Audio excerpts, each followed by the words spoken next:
Tak perlu diragukan lagi bahwa bumi Banyuwangi adalah tanah yang subur. Seolah-olah apapun yang ditanam di negeri suku Osing ini dapat tumbuh dengan baik. Bukan hanya tanaman yang sengaja dibudidaya, tumbuh-tumbuhan liar juga melimpah dan bisa memberikan manfaat sebagai sumber pangan atau mendatangkan keuntungan ekonomi bagi masyarakatnya.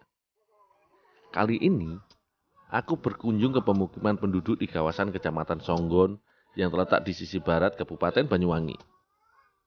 Di halaman rumah-rumah warga inilah tempatku mencari salah satu bahan pangan yang tumbuh liar, yakni tanaman porang. Masyarakat lokal seringkali menyamakan porang dengan suwak. Secara penampilan, keduanya nyaris sama. Namun ilmu pengetahuan telah membaginya menjadi dua spesies berbeda. Bila dicermati, salah satu pembeda akan tampak pada bagian batangnya. Walaupun sama-sama memiliki bercak putih, namun permukaan batang porang akan terasa lebih halus ketika diraba ketimbang batang tanaman suwak. Meskipun begitu, umbi batang dari keduanya tetap bisa digunakan sebagai alternatif makanan pokok ataupun bahan olahan jajanan. Porang atau iles-iles adalah tanaman yang sulit ditemui. Jarang ada yang mau untuk membudidayakannya. Selain karena nilai ekonomisnya yang rendah, porang juga menimbulkan rasa gatal di lidah apabila pengolahannya tidak tepat.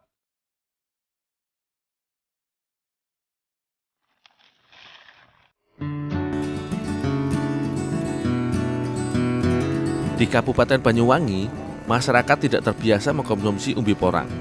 Mereka lebih memilih bahan pokok lain seperti singkong dan ubi karena mudah diolah setelah dipanen.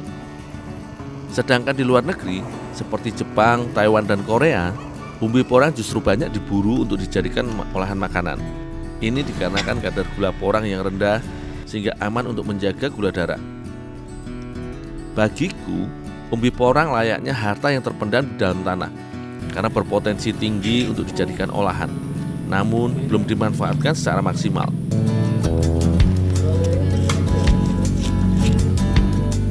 Sebelum diolah, tentu saja umbi porang harus dibersihkan dahulu dari kulit luarnya sehingga didapat bagian yang kemerahan. Walau sudah bersih, umbi porang tetap belum bisa diolah. Ini disebabkan kadar kalsium oksalat yang terkandung di dalamnya masih sangat tinggi. Senyawa inilah yang berperan menimbulkan gatal pada saat porang dikonsumsi nantinya. Rasa gatal bisa dikurangi dengan pemanasan tinggi dalam waktu yang lama. Namun itu berisiko akan merusak kandungan lainnya yang bermanfaat. Itulah mengapa aku menggunakan cara lain, yaitu merendam potongan umbi pada air garam selama beberapa menit. Dengan cara sederhana ini, senyawa kalsium oksalat akan terlalu dan berkurang. Sementara aku mengupas umbi porang, Mbak Mimin menyiapkan adonan campurannya yang terdiri dari tepung beras, santan, dan garam.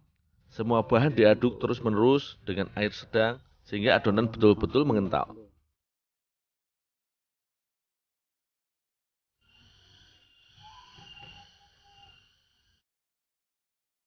Di negara penikmatnya, umbi porang biasanya dibuat menjadi tepung untuk bahan dasar olahan mie dan roti.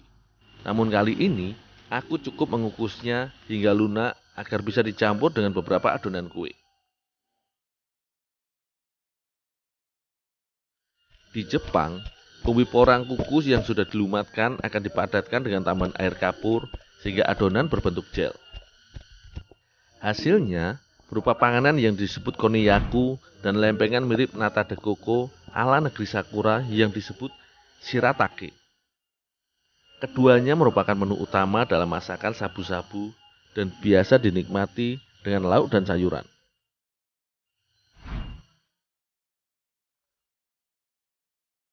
Porang yang telah hancur lantas dicampur dengan adonan tepung yang telah dibuat oleh Mbak Mimin. Jumlah tepung beras memang lebih banyak dibandingkan porang tumbuk agar adonan kutu mayang tidak terlalu lembek. Seluruh adonan terus diremas dan ditambahkan tepung beras sehingga kenyal dan pulen.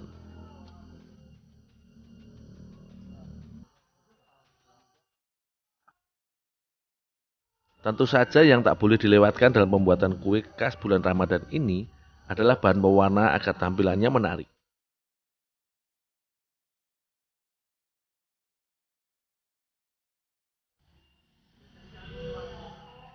Meski lebih dikenal dalam dunia kuliner, tanaman porang memiliki segudang manfaat lain.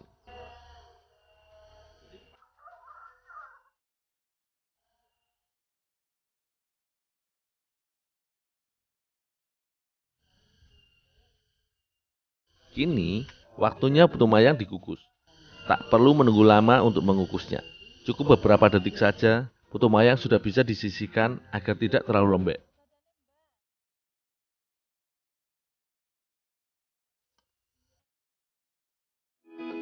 Tampilan putu mayang atau petolo Banyuwangi yang cantik ini sangat menggoda. Teksturnya yang kenyal dan lembut, bila dicampur dengan gula cair, pasti menjadi kombinasi yang sangat memanjakan lidah. Aku yakin siapapun yang mencobanya akan ketagihan.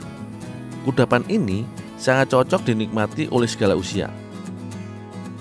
Terlebih bila mengingat ubi porang yang memiliki kadar gula rendah bila dibandingkan kentang dan singkong.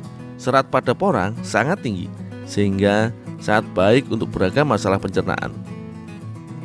Bagi yang sedang menjalani diet maupun pengidap diabetes, tak perlu takut untuk mencicipinya.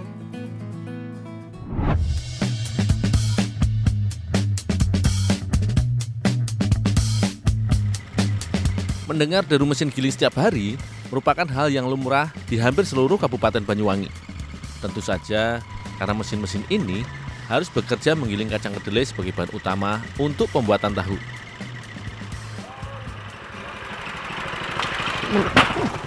Wow, hati-hati. Udah Mas, ini saya beresin, sama rebus aja itu. Oh, itu direbus, Pak? Iya. Oh, ya Pak, ya Pak. Bisa beresin. Ya. Di Indonesia, permintaan akan produk tahu memang tinggi, terlebih di Pulau Jawa. Selain karena enak dan sehat, tentu saja makanan khas Cina ini digemari karena harganya yang murah. Tak heran, kini industri rumahan pembuat tahu menjamur di Indonesia. Proses pembuatan tahu sangatlah sederhana. Bubur kedelai yang telah terkumpul lantas dimasak dengan bantuan uap panas. Nantinya, air rebusan akan mengalir ke saringan.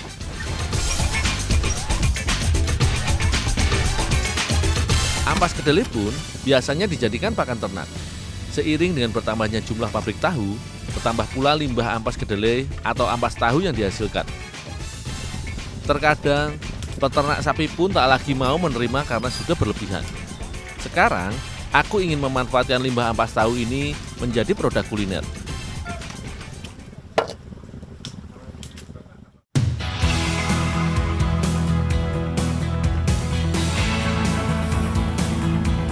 Ampas tahu atau bungkil dalam bahasa Jawa masih memiliki senyawa organik yang tinggi. Jika didiamkan lebih dari 1 hari, ampas tahu akan membusuk dan menimbulkan bau menyengat. Demikian juga bila air limbah masuk ke sungai secara berlebihan, akan mencemari air dan merusak ekosistem alami. Bahan yang digunakan hampir sama dengan kue bolu pada umumnya, yaitu telur ayam, tepung terigu, gula, mentega, baking soda, dan tentu saja ampas tahu sebagai bahan utama. Semuanya diaduk sampai merata. Di beberapa daerah, ampas tahu ini sudah mulai dimanfaatkan, seperti halnya untuk pembuatan tempe ampas tahu atau gembus, kerupuk, dan perkedel. Bersama Ibu Pinisri dan Mbak Inti, aku akan membuat olahan baru, yakni kue bungkil yang berwarna-warni.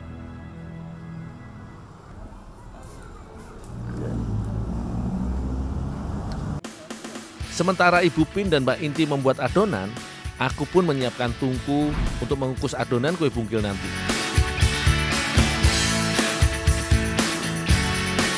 Setelah api menyala sempurna dan panci kukusan panas merata, adonan siap untuk dimasukkan.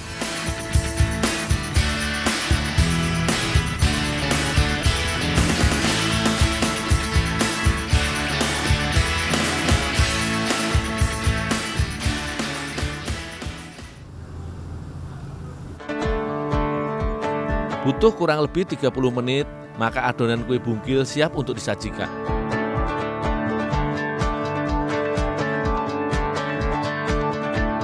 Karakter ampas yang lembut memudahkan pengolahan limbah berprotein tinggi ini menjadi beragam jenis panganan.